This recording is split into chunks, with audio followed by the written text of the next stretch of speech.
जन्नत का जब भी जिक्र होता है तो कश्मीर का नाम सरफहरिस्त पर आता है। तो आज इसी जन्नत के टुकड़े को देखने के लिए हम भी सुबह सुबह अपने घर से निकले। हमने अपना सफ़र 6:30 के आसपास स्टार्ट किया और जहाँ तक रोड जाती थी वहाँ तक हम बाइक पे गए और उसके आगे हमने ट्रैक स्टार्ट किया।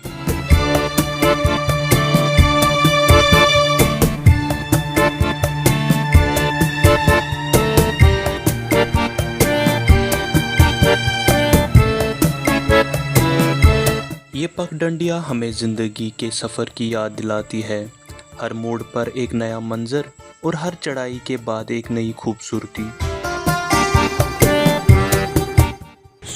हम जा रहे हैं रिंगबार्ड और उसी के साथ दूसरी जगह है कानीवाल उसको बोलते हैं, उससे थोड़ा आगे। और अगर टाइम हमें मिला तो उसके बाद ही हम वहाँ का सोचेंगे। फ़िलहाल अभी तक जो हमने प्लानिंग रखी है वो है रिंगबार्ड, एक जगह है रिंगबार्ड जिसको बोलते हैं, वहाँ तक।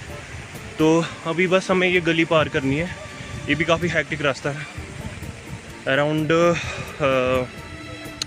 4 से 5 घंटे का ये एक हाइक है। यहाँ पे काफ़ी स्टीप भी है। और अभी हो रहे हैं सुबह के अराउंड 7 साढ़े 7 हो रहे हैं। थोड़ा हम लेट ही निकले थे क्योंकि सुबह बादल भी थे, तो हमने सोचा पता नहीं बारिश का कोई ख़तरा ना हो। और आज हम खाली 3 बंदे हैं और ये शायद हम पहली बार इतने कम बंदे जा रहे हैं क्योंकि बाकी जो लोग थे उनका प्लान नहीं बन पाया।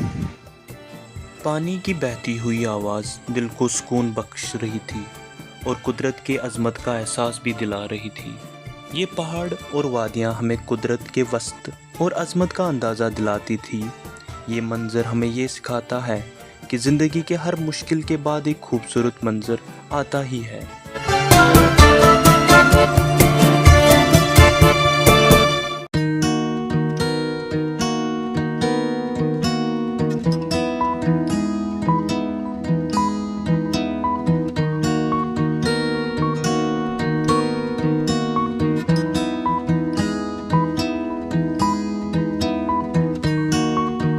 जंगल में खाना पकाने के लिए आग जलाना हर किसी के बस की बात नहीं है।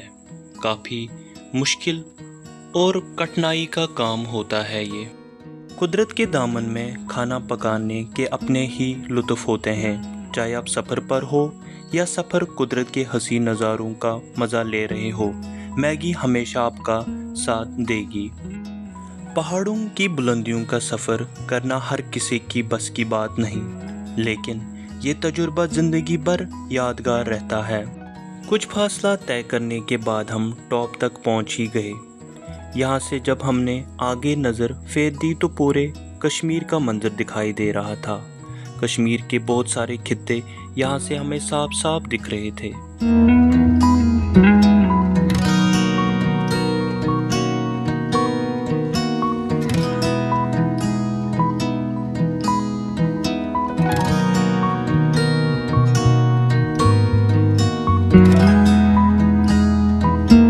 टॉप पे हम पहुँचे और आज वैसे भी हमें सफ़र का उतना पता नहीं चला।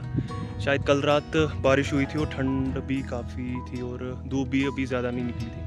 तो नीचे से 7 बजे हमने ट्रैक स्टार्ट किया था ना, 7, अभी हो रहे हैं 11 के आसपास। और अब मान के चलो कि 3.5 घंटे आज लगे। और हम पहले से फेमिलियर थे इस रूट से, तो ज़्यादा कुछ हैक्टिक नहीं लगा आज। तो आगे हमें इस वैली से नीचे जाना है, मैं आपको दिखाऊंगा अभी।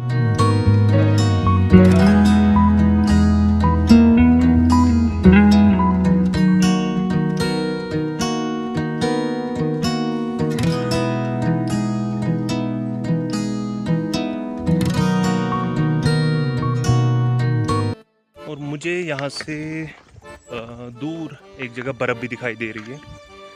तो हम इस जगह अराउंड 2 साल के बाद आ रहे हैं। और अभी आज बेस्ट बात ये है कि धूप नहीं है और उसकी वजह से ज़्यादा हम एग्जॉस्ट भी फील नहीं कर पा रहे और वो सफ़र भी आसान हो रहा है। मतलब जैसे हमने इससे पहले जो ट्रैक किया था हमने, तो वो काफ़ी हैक्टिक था, हमारे लिए नया था। और ये जो रास्ता ये हमारे लिए फेमिलियर है क्योंकि हम इससे पहले भी आए थे 2 साल पहले तो तब बारिश ने पूरा जो हमारा जो ये टूर था वो पूरा एक तरह से डिसरप्ट कर दिया था। तो अभी भी लग रहा है कि शायद मे भी बारिश हो सकती है। आई होप बारिश ना हो, क्योंकि यहाँ पे ऐसे बैठने में भी आगे मज़ा है। काफ़ी प्लान एरिया है ये और एक वैली जैसी है पूरी, और शायद बर्फ़ भी होगी आगे।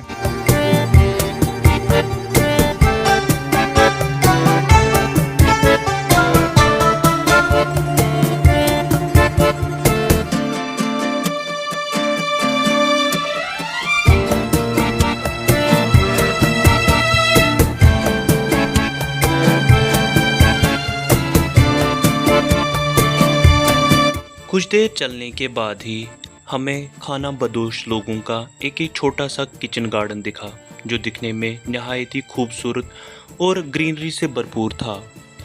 ये लोग अपने सादा और पुरखलूस ज़िंदगी गुजारने के लिए मशहूर है। ये लोग कुदरत के करीब रहते हैं और इसकी खूबसूरती से लुत्फ़अंदोज़ होते हैं। दूर से ही हमें इनके घरों पर भी नज़र पड़ी, जिनको डोग बोला जाता है।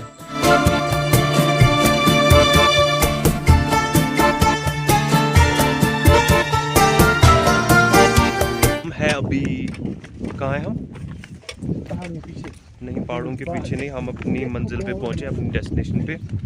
तो वही अभी रिंग वार्ड जो है यहाँ पे पहुँचे हम। लास्ट ईयर नहीं 2022 में हम यहाँ आए थे। तो फिर उसके बाद बारिश स्टार्ट हुई थी और सेम वही सिचुएशन रिपीट हो रही है। मतलब वैसे ही अभी भी बादल मंडरा रहे हैं सर के ऊपर से और लगता है बारिश होगी। बट आज हमने अपना प्लान रखा है कि आगे तक जाएंगे। इसके आगे भी काफ़ी अच्छी जगह हैं यहाँ पे देखने के लिए। वहाँ हम कभी नहीं गए हैं, क्योंकि हमने लास्ट ईयर जब देखा तो ये सब चीज़ें हो गई थी। अभी हमने यहाँ पे पता किया था, कुछ लोग मिले, उन्होंने बोला कि आगे कानी वाली, हाँ जो हमने आपको पहले भी बताया था वीडियोज़ में, तो वो जगह है। तो वहाँ हम जाने की कोशिश करेंगे। और आप देखो साथ साथ एक छोटी सी एक रिवर भी चल रही है, जिसमें पानी का फ्लो तो काफ़ी कम हो गया है।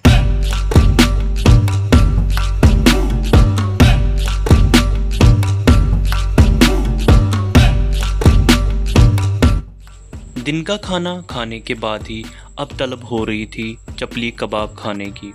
तो जंगल में आग जलाना फिर से कठिन काम था हमारे लिए। तो किसी तरह आग जलाने के बाद ही हमने इन चपली कबाबों के ऊपर मक्खन लगाना स्टार्ट किया और इनको आग पे रख दिया। दूसरी तरफ हमने बारबेक्यूज़ का भी काम स्टार्ट कर दिया।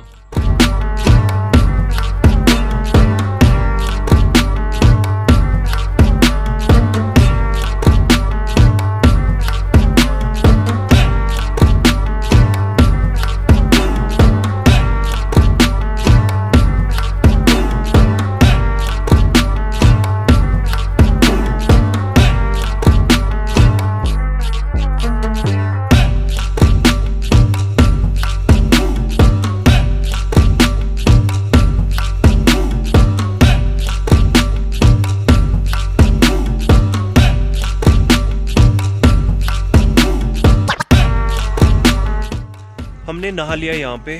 पानी इतना क्लियर था कि जो नीचे की सरफेस थी वो क्लियरली हमें दिखाई दे रही थी। तो हम खुद को नहीं रोक पाए और हमने भी थोड़ा सा ऐसी डुबकियाँ मार ली। तो अब ठंड इतनी ज़्यादा लग रही है, टेम्परेचर भी डाउन अब हो गया है काफ़ी ज़्यादा, और धूप भी आज ज़्यादा नहीं निकली। कल रात को बारिश हो गई थी। सफ़र की थकान ख़त्म करने के लिए अब हमें चाय की तलब हो रही थी। हमें ऐसा लग रहा था कि चाय के बगैर ये सफ़र अधूरा है, और इसी अधूरेपन को पूरा करने के लिए हमने चाय बना ही दी। और ऐसी खूबसूरत वादी में चाय पीने का भी एक अलग ही एहसास है।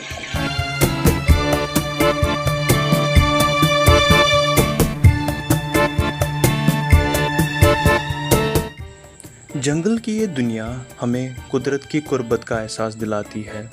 पहाड़ों की खामोशी में कुदरत की गुफ्तगू सुनाई देती है।